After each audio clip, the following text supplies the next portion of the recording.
أعوذ بالله من الشيطان الرجيم بسم الله الرحمن الرحيم ومن يطع الله ورسوله فقد فاز فوزا عظيما وقال الله تبارك وتعالى في كلام المجيد والفرقان الحميد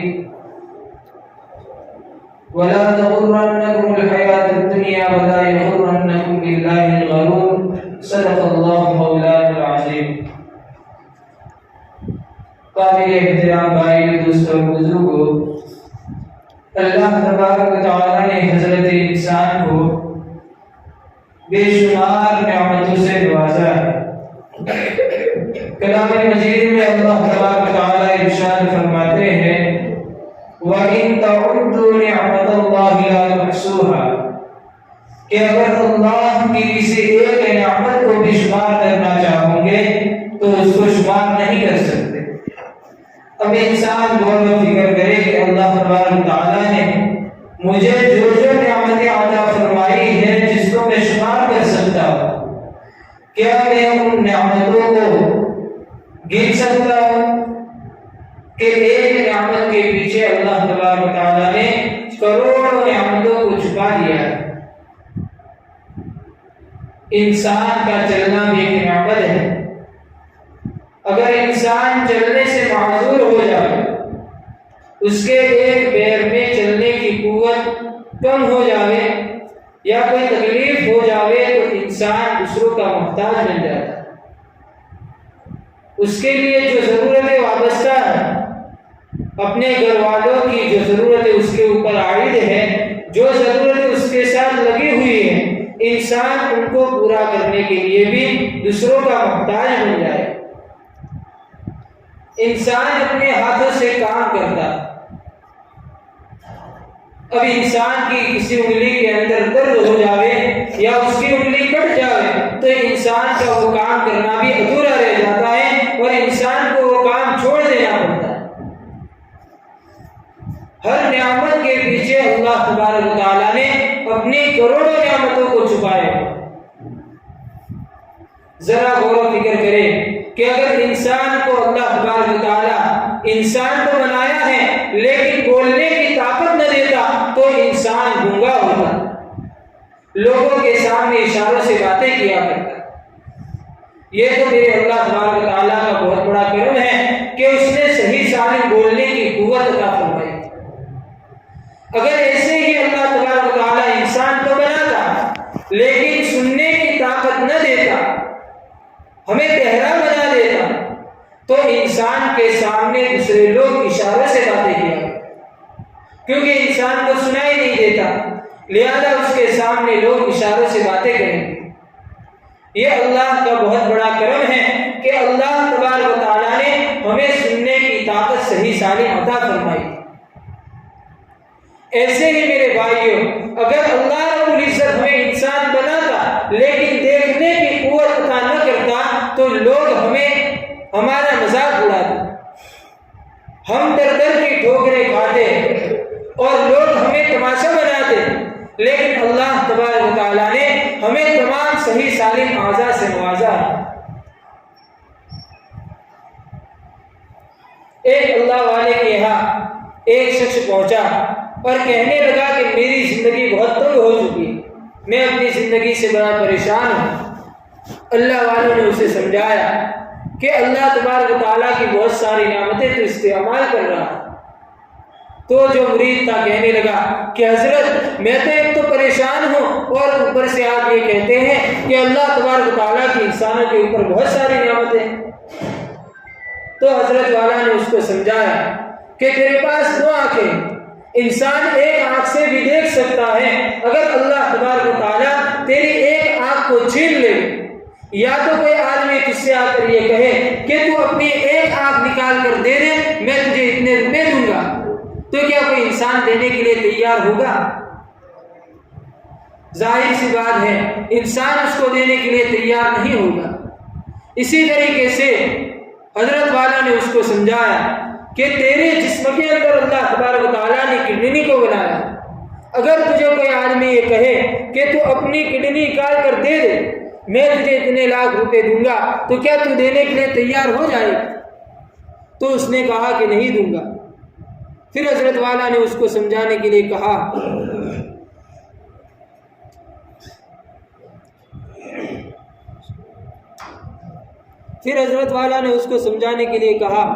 کہ اگر میں تجھے یہ کہوں کہ تو اپنا ہاتھ مجھے کاٹ کر دے دے، میں تجھے اتنے روپے دوں گا، تو کیا تو دینے کے لیے تیار ہو جائے؟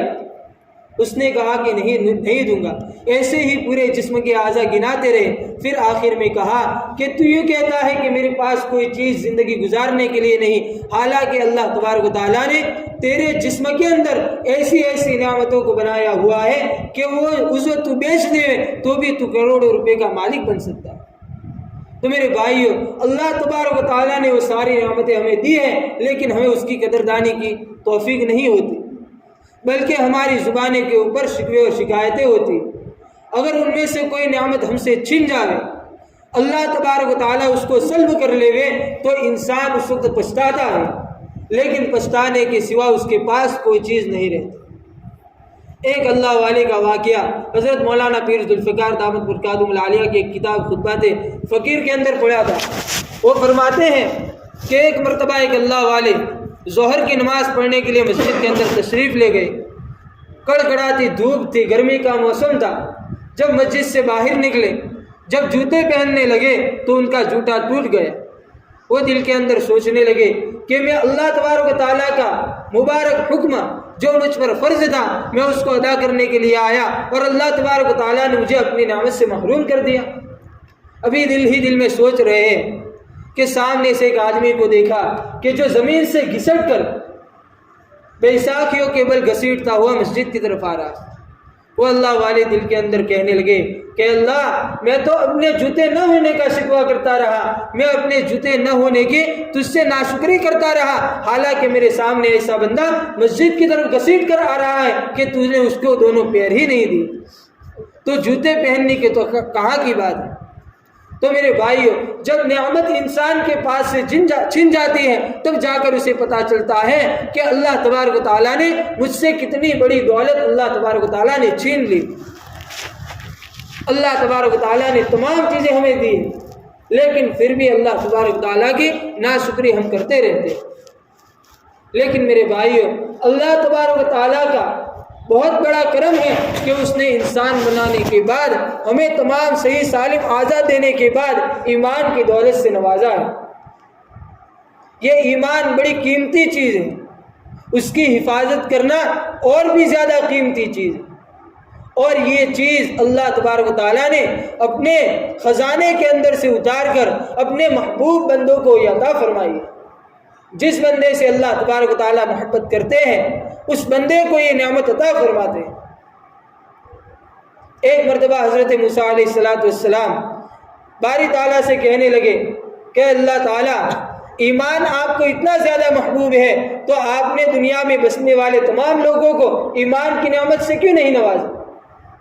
تو حضرت موسیٰ علیہ السلام کو اللہ تبارک و تعالیٰ نے سمجھانے کے لیے کہا کہ فلاں باغ میں جاؤ اور اس میں سے جو پھول اچھا لگے اس کو لے کر آؤ۔ اب حضرت موسیٰ علیہ السلام اس باغ کے اندر چلے گئے، پورا باغ چکر لگا کر آئے اور اس میں سے ایک پھول کو لے کر اللہ تبارک و تعالیٰ کے سامنے پیش کر دیا۔ اللہ تبارک و تعالیٰ نے فوراً کہا کہ موسیٰ، پورا باغ پھولوں سے بھرا ہوا تھا، اس میں سے ایک پھول کو کیوں لے کر آئے؟ تو حضرت موسیٰ علیہ السلام نے کہا کہ باری تعالیٰ، ان تمام پھولوں میں مجھے سب سے زیادہ یہ پھول پسند تھا، اس لیے میں اس کو لے کر تمہارے پاس آیا ہوں۔ تو اللہ تبارک و تعالیٰ نے کہا کہ موسیٰ، جس طریقے سے پورے باغ کے اندر سے جو پورا باغ پھولوں سے بھرا ہوا تھا اس میں سے تم نے ایک پھول کو چنا اور اس کو لے کر میرے پاس آئے ہو، اسی طریقے سے دنیا کے اندر جس بندے سے میں محبت کرتا ہوں اس بندے کو ایمان کی نعمت سے نوازتا ہوں۔ تو میرے بھائیو، وہی ایمان کی نعمت اللہ تبارک و تعالیٰ نے مجھے اور آپ کو عطا فرمائی۔ اب ایمان کی تعریف کیا ہے، مومن کسے کہتے ہیں؟ تو تذکرۃ الاولیاء ایک کتاب ہے، اس کے اندر رابعہ بصریہ رحمۃ اللہ علیہ کا ایک قول نقل کیا گیا ہے کہ ان کو پوچھا گیا کہ مومن کسے کہتے ہیں؟ تو ارشاد فرمایا کہ مومن وہ ہے جو اپنی نفسانی خواہشات کے ساتھ لڑتا رہے اور جھگڑتا رہے، یعنی اپنی نفسانی خواہشات کا پجاری نہ بنے، بلکہ اس کو چھوڑ کر جن چیزوں کو اللہ تبارک و تعالیٰ نے کرنے کا حکم دیا ہے اور جن چیزوں سے رکنے کا حکم دیا ہے ان چیزوں کو کرتا رہے، یہ انسان کے لیے مومن ہونے کی نشانی ہے۔ اب ہم دیکھیں ہماری زندگی کہ ہم کن چیزوں کا حکم دیتے ہیں اور کن چیزوں سے رکتے ہیں۔ ہم نماز کے اندر تو جب نیت باندھتے ہیں اس وقت اللہ اکبر کہتے ہیں۔ اب اللہ اکبر کا معنی کیا ہے کہ اللہ سب سے بڑا ہے، لیکن جب اپنے کاروبار کے اندر جاتے ہیں اور جب ہمارے سامنے گراہک آتے ہیں تو اس وقت اس کے سامنے بد ایمانی اور بے ایمانی کر کے اور اس کے ساتھ جھوٹ بول کر اس کے ساتھ ہم نے کاروبار کیا، اور یہاں تو ہم نے اللہ اکبر کہہ کر اللہ کے بڑے ہونے کی ہم نے اپنے زبانوں سے اس کی تصدیق کی، لیکن کاروبار کے اندر جا کر وہی اللہ کو ہم نے چھوٹا کر دیا اور اپنے کاروبار کو بڑا بنا دیا۔ ایسے ہی جب خوشی کا موقع آتا ہے اور غمی کا موقع آتا ہے تو انسان اللہ تبارک و تعالیٰ کو بھول کر زندگی گزارنے لگتا ہے۔ جیسا کہ شادی بیاہ کا موقع آتا ہے، اس کے اندر بدعات اور رسومات عام ہیں ہر جگہ پر، تو انسان جب ایسی چیزوں میں گھستا ہے اور جب ایسی چیزوں کے اندر ملوث ہوتا ہے تو انسان یہ گمان کرتا ہے کہ میں بڑی اچھی چیز کر رہا ہوں، لیکن اس کے اندر اللہ تبارک و تعالیٰ کا جو حکم ہے اور اللہ کے نبی صلی اللہ علیہ وسلم کے جو طریقے ہیں وہ انسان اپنے پیروں کے تلے کچل ڈالتا ہے۔ اب ایسا خوشی کا موقع ہے، اس کے اندر رسوم و بدعات کو اپنے شادی بیاہ کے موقع پر اپنی زندگی میں لا کر وہاں پر ثابت کرتا ہے کہ میرے شادی بیاہ کے رسومات بڑے ہیں، اللہ چھوٹا ہے۔ میرے بھائی، یہ ایمان کی کیفیت نہیں ہے۔ ایمان اس چیز کا نام ہے کہ انسان کو نفسانی خواہشات پر روکنے کے لیے انسان کو مجبور کر دے، یہ ایمان کی تعریف ہے، مومن کی نشانی ہے۔ ہر انسان چاہتا ہے کہ میں اپنی زندگی کو اللہ کے حکم والی اور نبی کریم صلی اللہ علیہ وسلم کے طریقوں والی بنا لوں، لیکن انسان کے لیے بہت ساری رکاوٹیں پیش آتی ہیں۔ سب سے پہلے انسان کے لیے دین کے راستے پر رکاوٹ کے لیے 3 چیزیں رکاوٹ کے لیے پیش آتی ہیں۔ چونکہ انسان جلد باز ہے، جب عالم ارواح میں اللہ تبارک و تعالیٰ نے تمام روحوں کو جمع فرمایا اور اس وقت اس سے پوچھا الست بربکم، تمہارا پروردگار کون ہے، تو چونکہ اس وقت انسان کے سامنے کوئی مشغولی کی چیز نہیں تھی، نہ کاروبار تھا، نہ کھیتی باڑی تھی، نہ ڈگریاں تھی، نہ دنیا کی دوسری چیزیں تھی، اس لیے انسان نے فوراً جذبے کے اندر آ کر کہہ دیا کہ بلا آپ ہی ہمارے رب ہو۔ اب اللہ تبارک و تعالیٰ نے انسان کو دنیا کے اندر ڈالا اور اس کے سامنے دنیا کو پھیلا کر رکھ دیا۔ اب انسان کے سامنے دل لبانے والی چیزیں بھی آتی ہیں، دل کو پریشان کرنے والی چیزیں بھی آتی ہیں، انسان کے سامنے دکھ اور سوکھ کی چیزیں بھی آتی ہیں۔ کبھی انسان خوشی کے عالم میں ہوتا ہے، کبھی غم کے عالم میں ہوتا ہے۔ اب انسان کے سامنے آزمائشیں شروع ہیں۔ اب ایسے موقع پر انسان کو 3 رکاوٹیں دین کے راستے پر چلتے ہوئے پیش آتی ہیں۔ سب سے پہلی رکاوٹ انسان کو اپنے نفس کی طرف سے پیش آتی ہے۔ انسان کو نفس بہکاوے کی چیزوں کی طرف بڑھاتا ہے۔ جب انسان نفس کی باتوں کے اندر نہیں آتا اور نفس کے سامنے قدم بڑھاتا ہے اور نفس کے سامنے جب آدمی مضبوطی کے ساتھ کھڑا رہتا ہے تو اللہ تبارک و تعالیٰ کا قرب انسان حاصل کر لیتا ہے۔ اسی لیے کہا جاتا ہے کہ ایک قدم نفس کے اوپر رکھو اور دوسرا قدم جنت کے اندر رکھ لو۔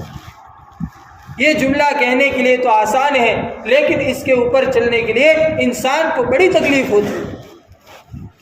جیسا ایک چھوٹا بچہ ہوتا ہے، وہ اپنی ضد منوانے کے لیے روتا رہتا ہے، جب تک اس کی ضد پوری نہیں ہوتی وہ رونا بند نہیں کرتا۔ ایسے ہی انسان کے نفس کی مثال ہے کہ انسان کا نفس بھی انسان کے لیے ایسے ہی رکاوٹ بنتا ہے۔ دوسری رکاوٹ انسان کو شیطان کی طرف سے پیش آتی ہے۔ انسان کو شیطان بہلا پھسلا کر گناہوں کے کام کروا لیتا ہے اور یہی گناہ کے کام بڑھتے بڑھتے وہاں تک پہنچ جاتے ہیں کہ انسان پھر توبہ کرنے سے بھی قاصر ہو جاتا ہے۔ چونکہ اللہ کے نبی صلی اللہ علیہ وسلم کی ایک حدیث ہے جس کا مفہوم ہے کہ جب انسان گناہ کرتا ہے تو اس کے دل کے اوپر ایک سیاہ نقطہ لگتا ہے، جب وہ توبہ کر لیتا ہے تو اس کا وہ سیاہ نقطہ دھل جاتا ہے، لیکن اگر وہ توبہ نہیں کرتا، دوسرا گناہ کرتا ہے تو دوسرا دھبا لگتا ہے، ایسے دھبے لگتے لگتے انسان کا پورا دل کالا ہو جاتا ہے۔ اب انسان کے لیے پھر اللہ کے احکام کو پورا کرنا اور نبی کریم صلی اللہ علیہ وسلم کے طریقوں کو پورا کرنا مشکل بن جاتا ہے۔ یہ شیطان یہی فکر میں رہتا ہے کہ میں انسان کو نیکی کے راستے سے ہٹا کر گمراہی والے راستے پہ کے اوپر کیسے لے جاؤں۔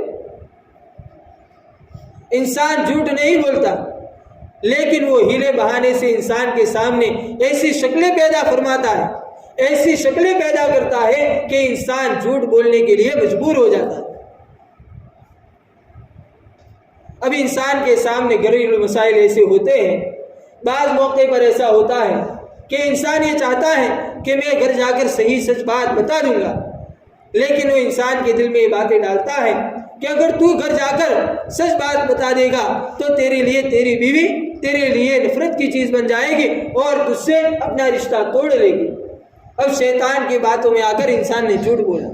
انسان ایک جھوٹ بولتا ہے، اس کے پیچھے اس کو ہزاروں جھوٹ بولنے پڑتے، حتیٰ کہ اللہ تبارک و تعالیٰ اس کا نام جھوٹ بولنے والوں کے ساتھ لکھوا دیتے ہیں۔ یہ دوسری رکاوٹ انسان کو شیطان کی طرف سے پیش آتی، اور تیسری رکاوٹ انسان کو اپنے گھر والوں کی طرف سے پیش آتی۔ بعض موقع پر ایسا ہوتا ہے کہ انسان سچی پکی توبہ کر لیتا ہے اور اپنے آپ کو سنت کے مطابق اپنا چہرہ بنا لیتا ہے، لیکن بعض مرتبہ اس کی بیوی اور اس کے گھر والے اس کے لیے رکاوٹ کا سبب بن جاتے ہیں اور اس کو بھلا برا کہنا شروع کر دیتے ہیں۔ انسان ان کی باتوں میں آ کر پھر اپنے چہرے سے اپنی مبارک داڑھی کو نکال دیتا ہے۔ بعض موقع پر گھر کے اندر ٹی وی ٹیلی ویژن ہوتا ہے، اب بچے انسان کے سامنے ضد کرتے ہیں اور اس کو اپنے گھر سے نکالنے نہیں دیتے، وہی بچے اس کے لیے جو آنکھوں کی ٹھنڈک تھے وہ اس کے لیے رکاوٹ کا سبب بن رہے ہیں۔ میرے بھائیوں، کل قیامت کے دن یہی جو ہمارے سب سے قریب نظر آتے ہیں ہماری جہنم میں جانے کا سبب بنے گے۔ اس سے پہلے ہم اپنے گھرانے کو دیندار بنانے کی فکر کریں۔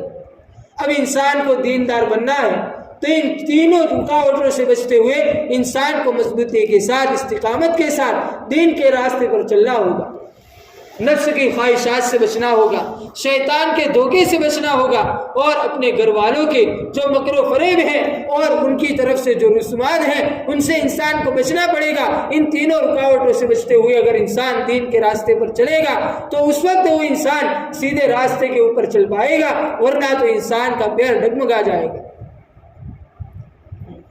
ابھی استقامت والا راستہ بھی بڑا کٹھن ہے۔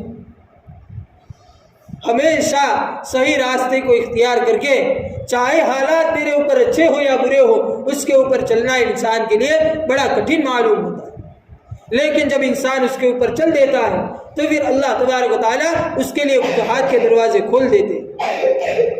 ایک مرتبہ ایک شخص کو خواب کے اندر یہ بات بتائی گئی کہ تو جب صبح کو اٹھے اور گھر سے باہر قدم رکھے اور جو چیز تجھے سب سے پہلے دکھائی دے اگر تو اس کو کھا لے گا تو اللہ تبارک و تعالیٰ تجھے بڑے مرتبے سے نوازے گا۔ اب انسان نے جب صبح کو اپنی آنکھ کھولی، جب گھر سے باہر نکلا تو اس کی سب سے پہلی نظر ایک پہاڑ کے اوپر پڑی۔ اب اس کا نفس اور شیطان یہ کہہ رہا ہے کہ تو پہاڑ کو کیسے کھا سکتا ہے، اتنا بڑا پہاڑ تیرے منہ میں کیسے جائے گا اور تو اپنے دانتوں کے ذریعے سے اس کو کیسے چبائے گا۔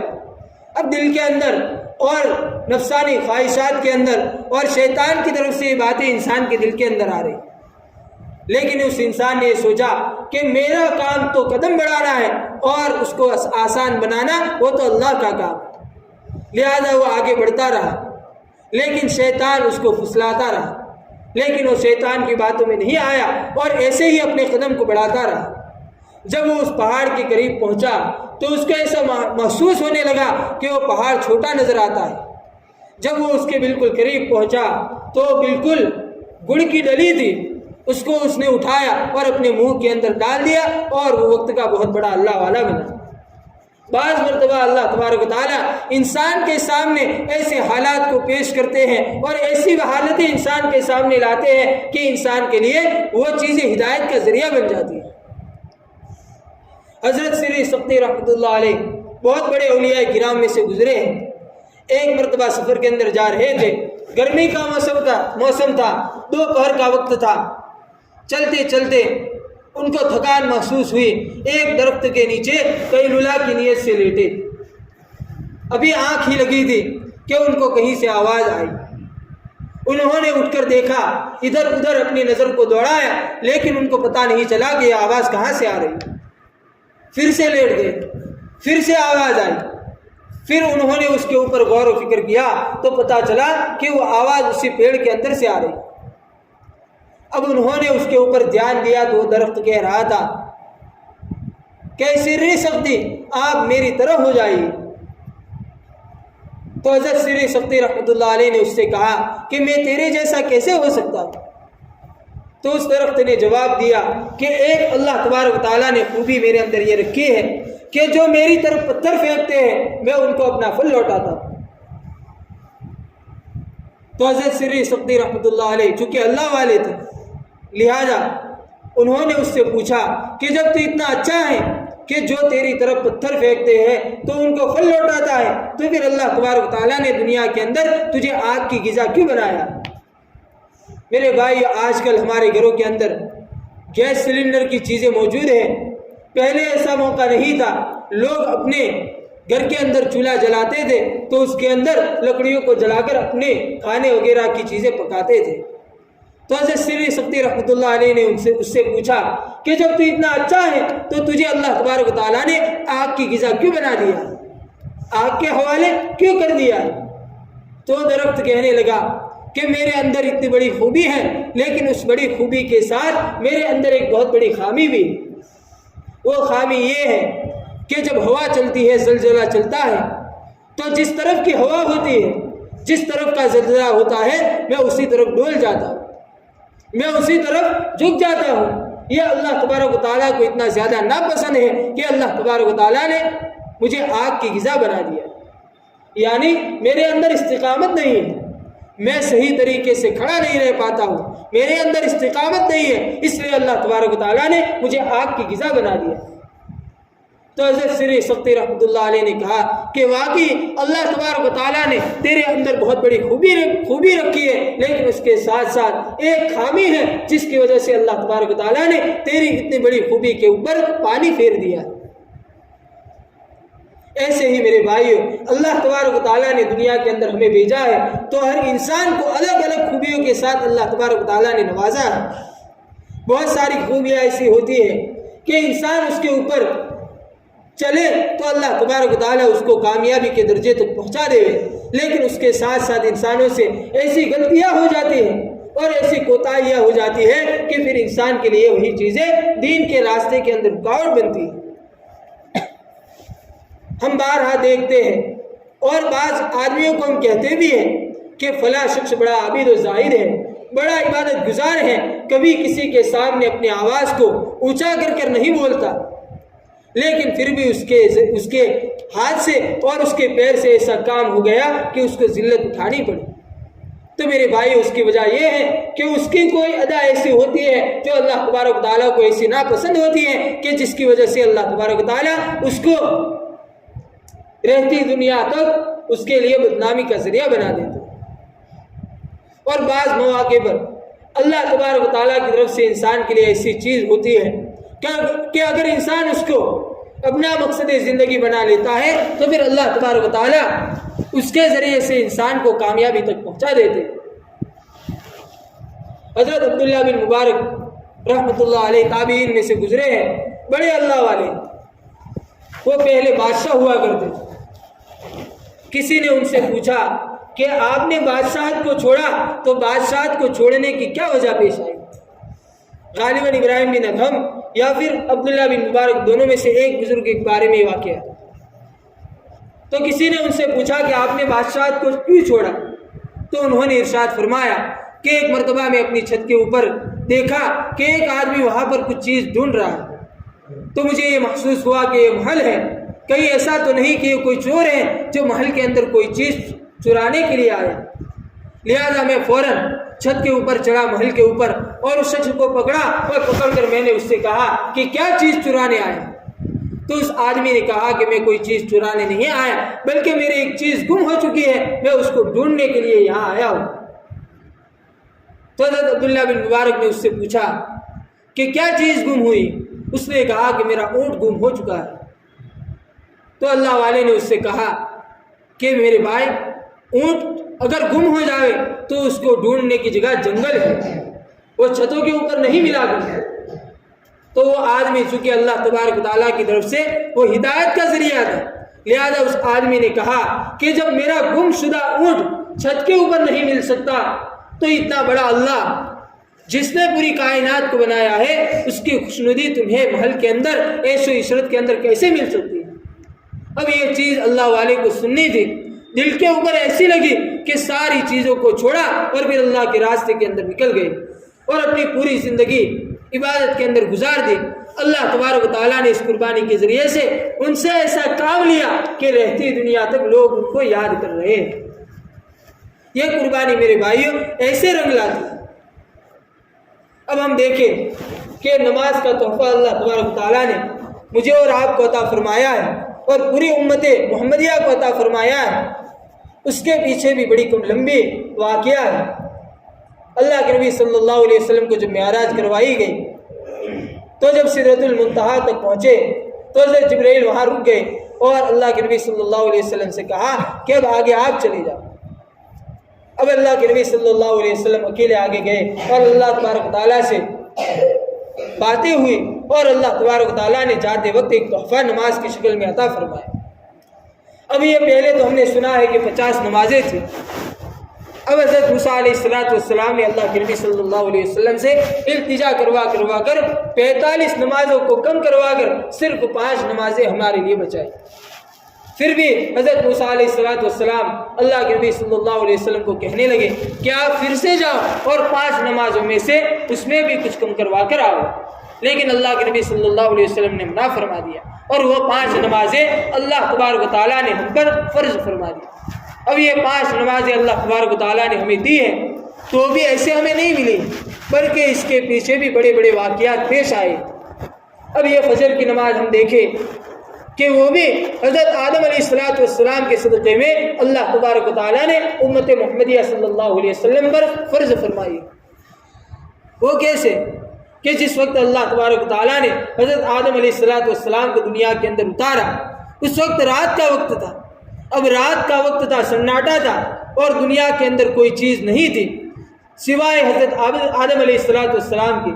لہذا حضرت آدم علیہ السلام کے پاس کوئی چیز نہ ہونے کی وجہ سے حضرت آدم علیہ السلام بڑے پریشان تھے۔